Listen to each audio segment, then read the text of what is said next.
ये क्या है पिट्ठी?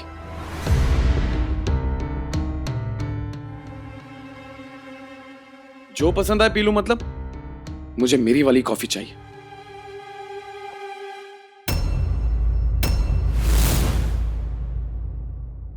अक्षत,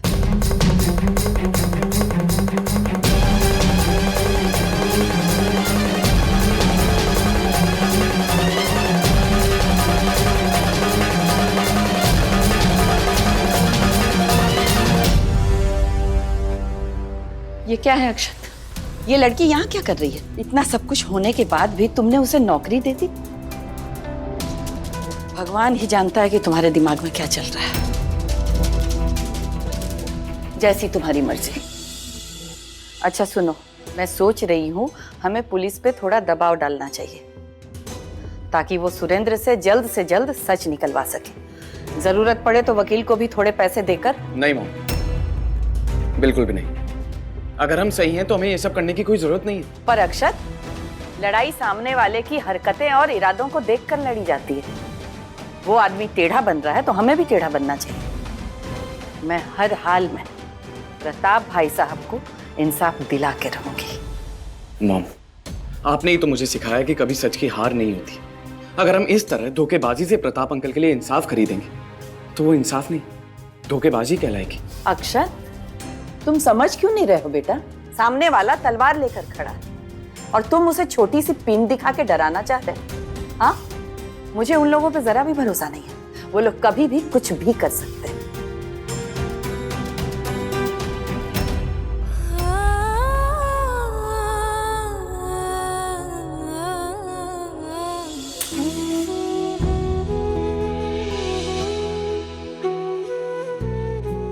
हम कहीं नहीं जाएंगे दादी, हाथ छोड़ो हमारा।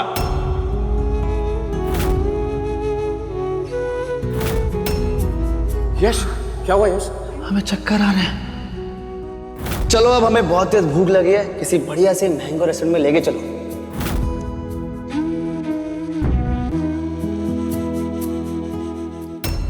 अम्मा जी,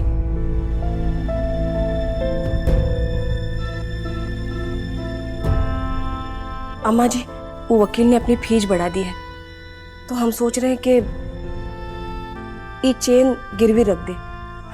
वैसे बिट्टी तो कोशिश कर ही रही है, हमारा भी तो फर्ज है ना उसकी मदद करें।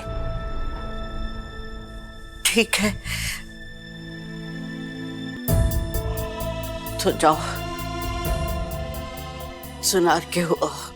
अम्मा जी, कहा हुआ आपको? आप ठीक तो है ना? हाँ, क्यों? हमें क्या होना है? बिट्टी ने वादा तो किया है लेकिन फिर भी हमें चिंता हो रही है कि गौरी के पापा कब आएंगे।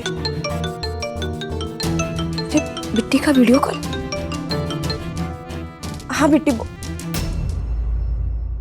ये तो अक्षत का दफ्तर है ना? तो वहां का कर रही है? अरे पगला गई है क्या बिटिया? हाँ, अरे हुआ कहाँ चली गई तू? अरे कौन जाने कैसा व्यवहार करेंगे वो तेरे साथ वहां।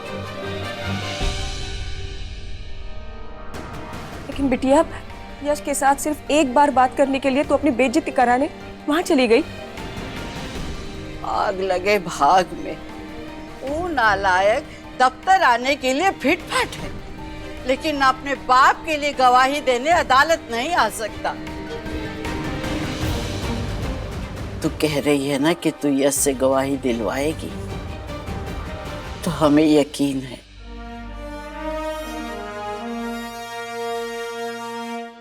वो जो इंजेक्शंस मैंने आपको बोले हैं वो सारे इन्हें देने हैं। ओके नर्स, फटाफट इंजेक्शन लेकर आओ।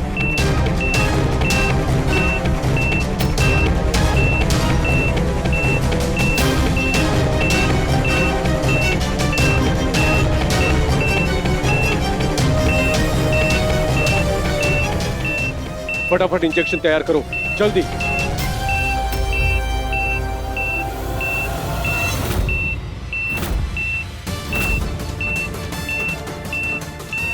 डॉक्टर, क्या हुआ इन्हें?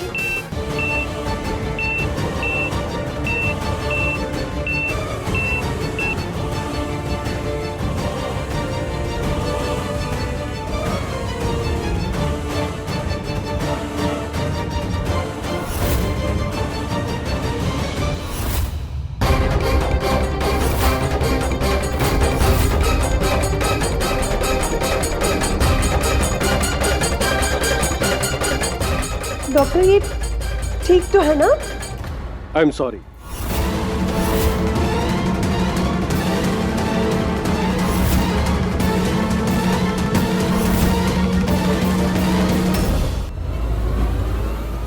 प्रताप जी कोमा में चले गए हैं। मॉम, भाभी, इन्हें होश कब तक आएगा? ऐसी सिचुएशन में कुछ भी कहना मुश्किल है। आप हिम्मत रखिए। Excuse me.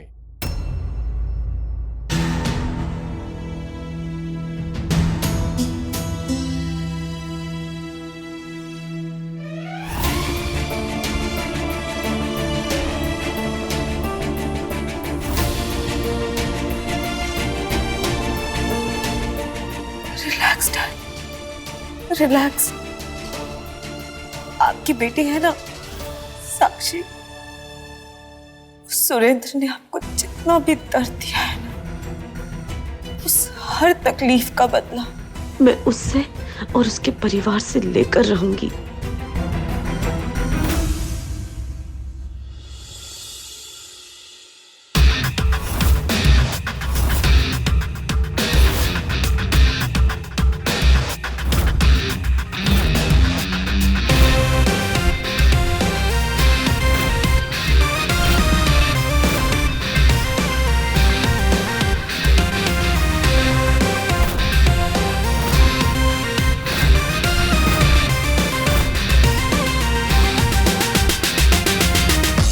अरे वाह, इस सूट में तो हम एकदम जेंटलमैन लग रहे हैं। सूट की फिटिंग एकदम परफेक्ट है। सच रहे हैं हम। ऐसे किसी ने सही कहा है, अगर आदमी की जेब में पैसा हो तो आदमी के चेहरे पे चमक अपने आप बढ़ जाती है। प्रताप अंकल का विकेट तो डाउन हो गया, अब उनका दिया प्रॉमिस पूरा करेंगे अक्षत भाई मुझे अपने ऑफिस में एक अच्छी सी पोस्ट देकर। अब घर का बेटा अगर फर्स्ट पोजीशन पे है तो दामाद को सेकंड पोजीशन तो मिल ही सकती है ना। अब ऐश ही ऐश होगी, ऐश ही ऐश।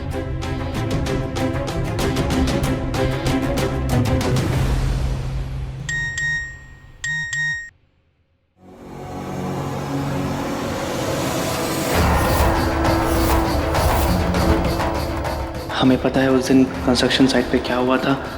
तुम्हारी काली करतूत खुद अपनी आंखों से देखी है हमने। कौन हो तुम? किसका नंबर है ये? जो भी तुम बोल रहे हो सब बकवास है।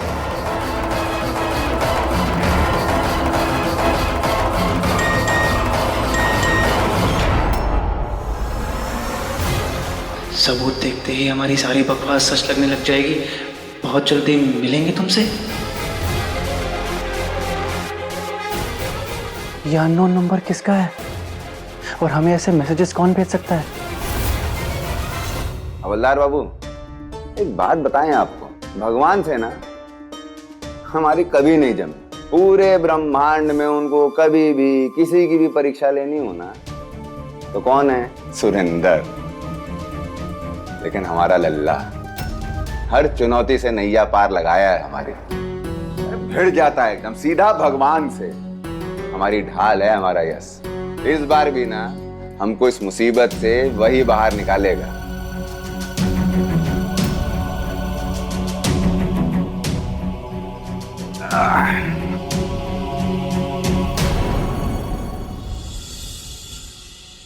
क्या ये बोले कि ये टिफिन उसका बेटा लेकर आया है वरना खाना नहीं खाएगा? महादेव, तुम जैसी बेटी हर घर में दे। अपने बाप की जरूरत का कितना ख्याल रखती हो, उसकी नफरत का भी सम्मान करती हो। कभी ये जताने की कोशिश नहीं की कि ये उसका बेटा नहीं बल्कि बेटी कर रही है।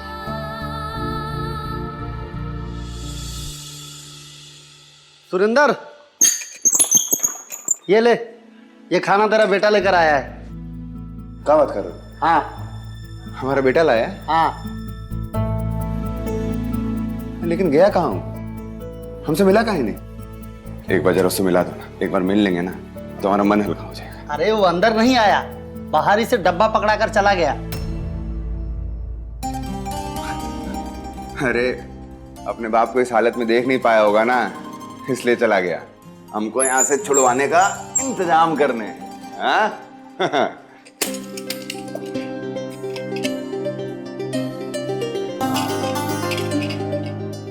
अरे वाह। ए हवलदार बाबू, हमारे लल्ला की शादी हो गई है, लेकिन उसके बाद भी अपने बाप की पसंद नापसंद सबका ख्याल रखता है वो। खाना भी भेजा है एकदम हमारी पसंद का। हाँ, वो भी स्वादिष्ट। खाओगे? नहीं नहीं, तुम खाओ।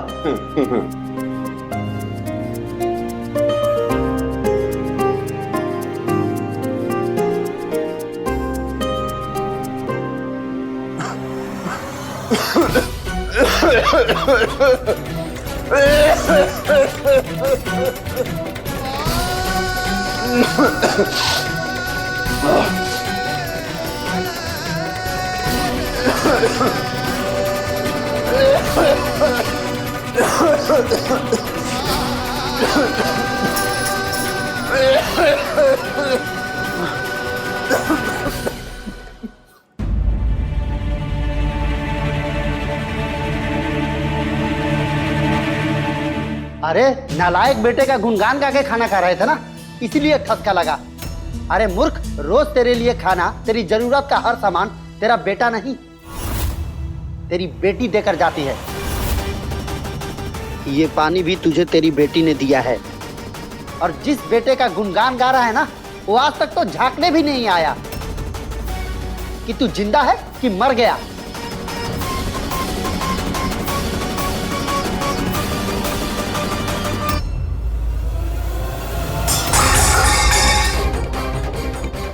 उस काले साये के हाथ का खाना खिला के धन भ्रष्ट कर दिया तुमने हमारा। अरे उसने ना इस खाने में जहर मिलाई होगी ताकि हम मर जाएं और इस चैन की सांस लें। उसके हाथ का खाने खाने से बढ़िया है ना कि हम भूखे मर जाएं। और खबरदार, खबरदार, जो उसको हमारी बेटी का, उस अपशगुनी से हमारा कोई रिश्ता नहीं है, समझे तुम?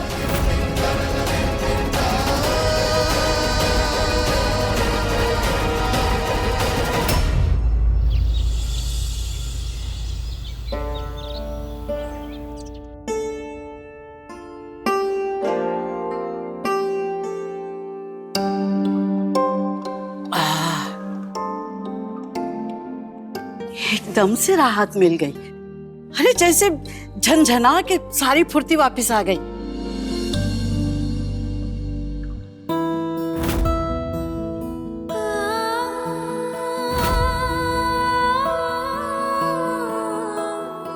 जिंदगी में कभी ऐसा खींच के थप्पड़ पड़ता है ना कि चेहरे पे उंगलियां छप जाती है मगर आवाज नहीं होती। एक वो घड़ी थी जब हम तुम्हारी अम्मा को काढ़ा पिला के तुम्हारी जान लेने की कोशिश कर रहे थे, और आज ही घड़ी है कि तुम हमको काढ़ा पिला के हम में जान फूंक रही हो।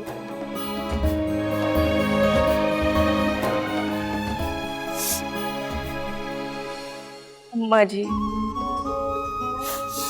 अतीत को अतीत में रहने देते और उन कड़वी यादों को इस काढ़े की तरह नाक बंद करके गटक लेते हैं ताकि जबान पे सिर्फ मीठी यादों का स्वाद रहे। अभी हमें सिर्फ ई के पापा की रिहाई के बारे में सोचना चाहिए। अरे आग लगे भाग में हम अनपढ़ के सामने इतनी बड़ी बड़ी बातें। मगर सही बोली तुम, फिलहाल हमें सुरिंदर की रिहाई के बारे में सोचना है।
बिट्टी, तो सच में सुरिंदर को 6 दिन में जेल से रिहा करवा लेगी बिट्टी?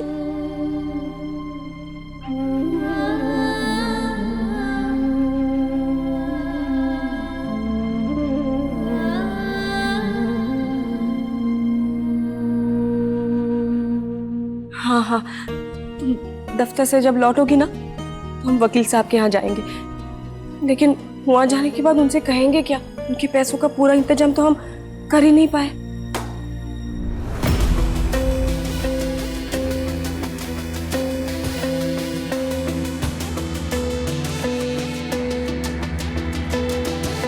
ये क्या है मम? रिश्वत।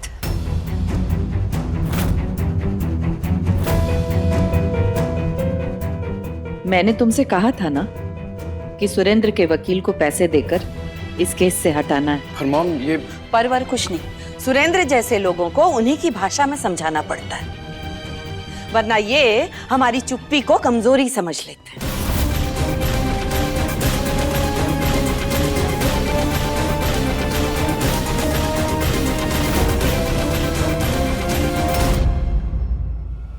इस घर के सारे नौकर निकम्मे हैं, 2-4 सूट प्रेस करने में जन्म लगा रहे हैं। अरे भाई हमें लेट हो रहा है, ऑफिस जाना है, जल्दी आओ।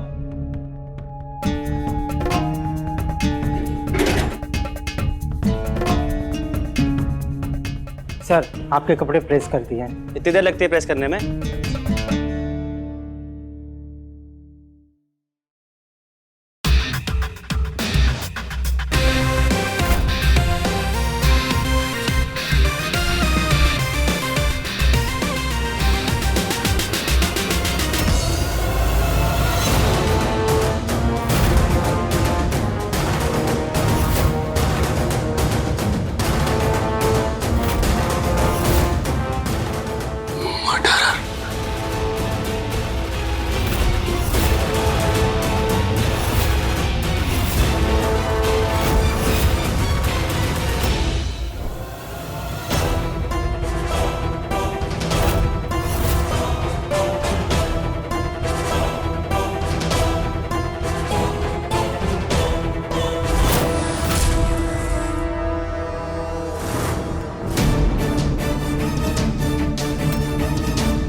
उस दिन प्रताप जी को धक्का किसने दिया?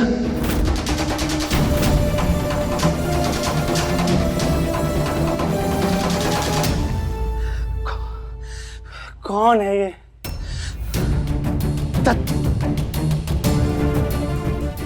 यहाँ हम ऑफिस की भागदौड़ संभालने की तैयारी कर रहे हैं और वहां हमारा अनजान दुश्मन हमारी जान के पीछे पड़ा है।